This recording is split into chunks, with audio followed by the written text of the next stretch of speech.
Hi all, today I'm showing you my pepperoni sheet pan pizza, but I also threw in the sausage one, the recipe for it. Ingredients you'll need. First up, I'm going to make the pizza dough, and these are all that you need to make the pizza dough. And I'm going to measure out 2 cups of lukewarm water, and then I'm going to add 2 packets of 0.75 ounce active yeast. And then 2 teaspoons of sugar go in here. And then we're going to stir it up, and then we're going to set it to the side for 10 minutes to let it bloom. And you'll know it's blooming by, it'll have bubbles on the top. I'll let you get a look at it before I actually put it in. Dissolving the sugar. Now we'll set it to the side, and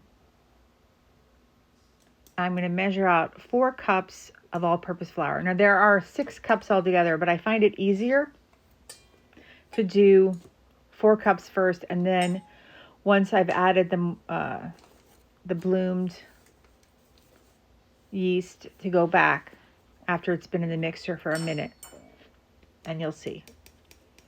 So just 4 cups of Fort fluffed all-purpose flour, and I'm using a dough hook here. I don't know how it would have been so difficult to make it before. So now after 10 minutes, it's bloomed. You can see on the top there are lots of little bubbly things. I'm adding 2 teaspoons of sea salt, and I'm going to add 2 tablespoons of good olive oil. And I'm just going to mix thoroughly, dissolving the salt, because you want to make sure it's dissolved. So be a very even flavor throughout the dough. And now that it's bloomed, we're going to add the mixture to the dough, and we're going to turn on the mixer to a medium low. And this will take about 8 minutes altogether, 5 to 8 minutes. And I let it go for about a minute or so, and then I'll turn it off, and I'm going to scrape down the bowl. I find this method the easiest way, because we're trying to hydrate the flour. But if you put the whole 6 cups in there, I just find it harder for it to do, for my mixer at least. I should say that this mixture is very old. And so I'm adding the final 2 cups of all-purpose flour. This mixer is, let me see, over 50 years old. My mama got it when I was a kid. So we're adding the final 2, and then we're going to turn it back on.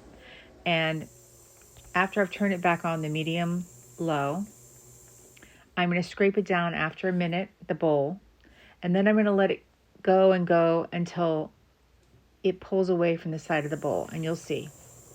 So I have it on medium low, and you'll watch as it begins to pull away. It does like some strange thing. Eventually all the dough or all the flour and the yeast mixture, I can barely talk today, excuse me, come together, and it just forms a dough, and it becomes very elastic and beautiful and pillowy soft. So when it's pulled away from the sides of the bowl, it's almost completely done now.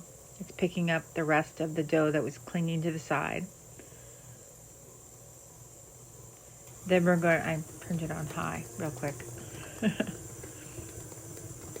Which is not a problem, because we are trying to develop gluten in this thing. So then we're going to turn it off, and you're going to see it's a beautiful dough. We're just going to remove the dough that's around the dough hook and pull it down. And I'm going to take the bowl off of the mixer, and I'm going to set it to the side for just a minute. And on the floured work surface, I'm going to shape the dough into a ball.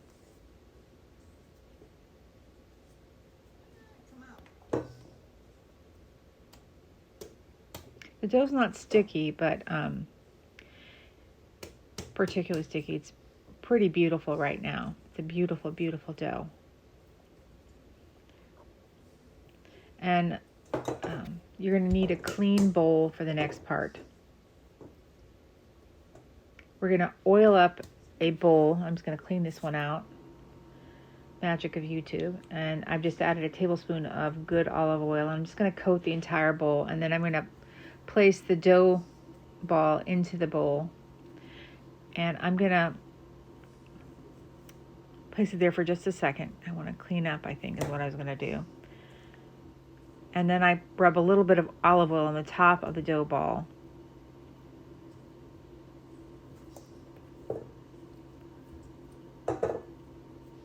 Oil all over it. And then I'm going to cover it with foil and let it double in size. After it's doubled in size, you can put it in the refrigerator for up to 2 days before working with it. Now I'm going to make the pizza sauce, which is pretty simple. These are all the ingredients you need. Try to make life easier. Ingredients you need. And then it's all made in the food processor. That's what I love about it. I minced 3 garlic cloves into the food processor. These are the peeled kind that I get from Whole Foods. But Trader Joe's also sells them.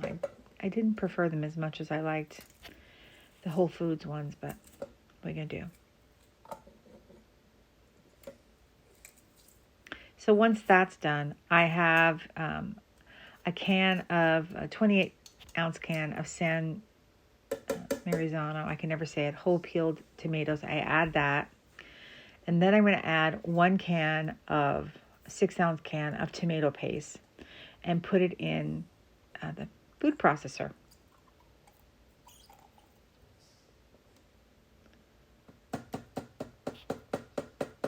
And then once that's done, and now I'm adding just a teaspoon of sea salt. And then next I'm going to add a tablespoon of Italian seasoning. And after that, I'm going to add just a half a teaspoon of sugar. Now you can add more sugar if you like a sweeter sauce. It's up to you. And now I'm seasoning to taste with freshly ground black pepper. And then next I'm going to add 3 tablespoons of good olive oil. And then finally I'm going to put the lid on and I will blitz this thing up until it's smooth. This makes about 4 cups of pizza sauce. And I just put them in mason jars because I do a lot of canning. So, but you can just put them in a storage container, whatever is easiest for you. And once I've done that, I usually just put them in the refrigerator until I'm ready to use. And I didn't show you this, but I always put 1 basil leaf inside the jar. And that's something that an Italian lady taught me who makes her own sauce. And next we're going to work on the pizza toppings. Ingredients you'll need. Now this is all for the sausage, mushroom, and olive pizza that I'm not showing you, but here's a picture of it. I made it for my mama. She loved it because that's her favorite. So we're going to show you the pepperoni pizza, all the ingredients you need. You need to preheat your oven to 450 degrees, by the way. So the first thing I do now is I oil my work surface. I just spread the oil out. This will help it from not sticking. I don't want to use a tape. And then I put the dough on top of the oiled work surface. Beautiful. So soft. Before I start working with it, I wanted to dust the sheet pan with some cornmeal. That's how I do it. Some people use oil up their sheet pan. I use cornmeal. I just find it's easier to get off. And now I'm just rolling out the pizza dough. I'm trying to get it to a rectangular shape. And I'm just going to lift it up and put the pizza dough on the sheet pan. And you'll find it's very forgiving. All dough is very forgiving. So we're just going to put it on there. You're going to think it's not going to fit, but it always does, and it always works out because it's dough.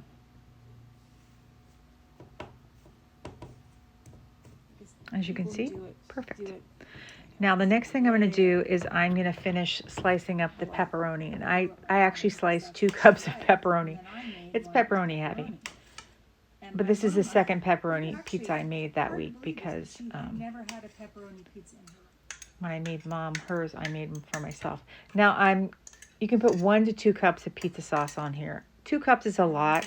I use 1 cup. And then I just spread it out smoothly, evenly. Where it's like hit something very close to the house. And now I'm going to add 1 to 2 cups of shredded mozzarella. It's up to you. You can do more than that, less than that. It's always whatever you want to do. told me as of yet that I'm not And then supposed to. next, after I've done that, I'm adding 1 to 2 cups of sliced pepperoni. I did 2 cups today. If I'd had more, I would have done more, to be honest, because I really like pepperoni. To be as she wants them to be. This was the first time my mama ever had pepperoni, and she was like, I really love pepperoni. I want to have that next time. She'd never had pepperoni. I couldn't believe it. And so now I'm just sprinkling just a quarter cup of grated Parmesan on top of everything. I'm not That's using how a I lot like of it. it. You can I'm use not gonna more or do this. less, whatever you want, or don't use About it at quarter all. cup. And now I'm going to place it in the preheated 450-degree oven. And it's going to bake in the preheated oven anywhere from 15 to 22 minutes. It depends on your oven. Every oven's different. And I bring it out and I serve it hot. And I garnish it with There we go. torn basil leaf. And this is what it looks like. It's so delicious and it's so economical. Make it. Everyone will love it. To help our channel grow, we're asking everybody to please like, subscribe, and comment. If you're not already a subscriber, please consider becoming one. It doesn't cost you anything, but it does help us out tremendously.